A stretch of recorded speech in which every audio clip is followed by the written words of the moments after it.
Chapter 8. Winnie did not believe in fairy tales. She never had. She had never longed for a magic wand, did not expect to marry a prince, and was scornful most of the time of her grandmother's elves. So now she sat, mouth opened, wide-eyed, not knowing what to make of this extraordinary story. It couldn't, not a bit of it, be true, and yet it feels so fine to tell somebody. Jessie exploded. Just think, Winnie Foster, you're the only person in the world besides us who knows about it. Hold on now, said Miles cautiously. Maybe not. There might be a whole lot of others, for all we know, wandering around just like us.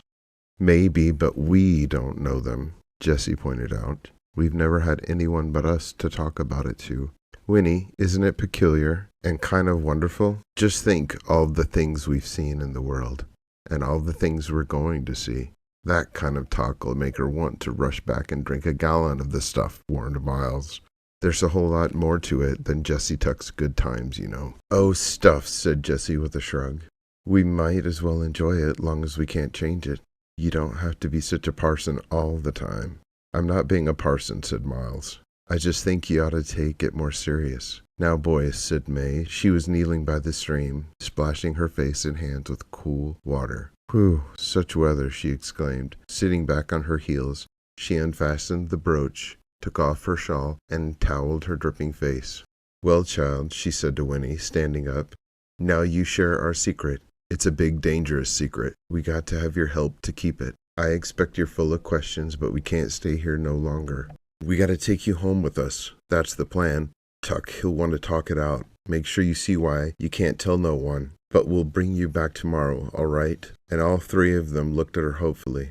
All right, said Winnie.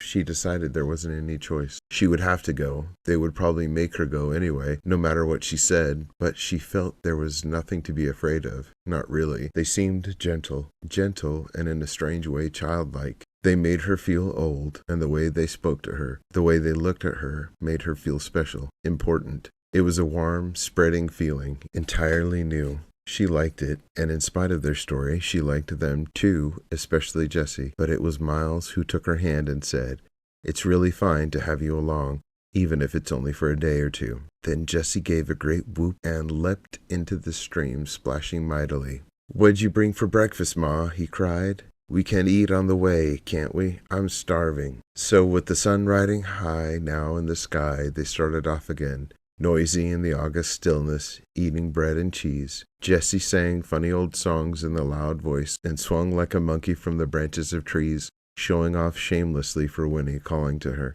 Hey, Winnie Foster, watch me, and look what I could do. And Winnie, laughing at him, lost the last of her alarm. They were friends.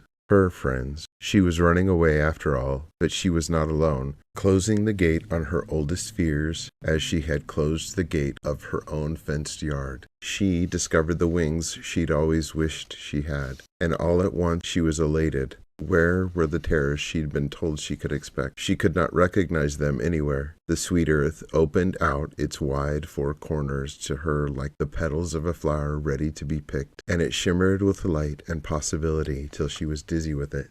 Her mother's voice, the feel of home, receded for a moment, and her thoughts turned forward. Why, she too might live forever in this remarkable world she was only just discovering. The story of the spring, it might be true, so that when she was not rolling along on the back of the fat old horse by choice, this time she ran shouting down the road, her arms flung out, making more noise than anybody.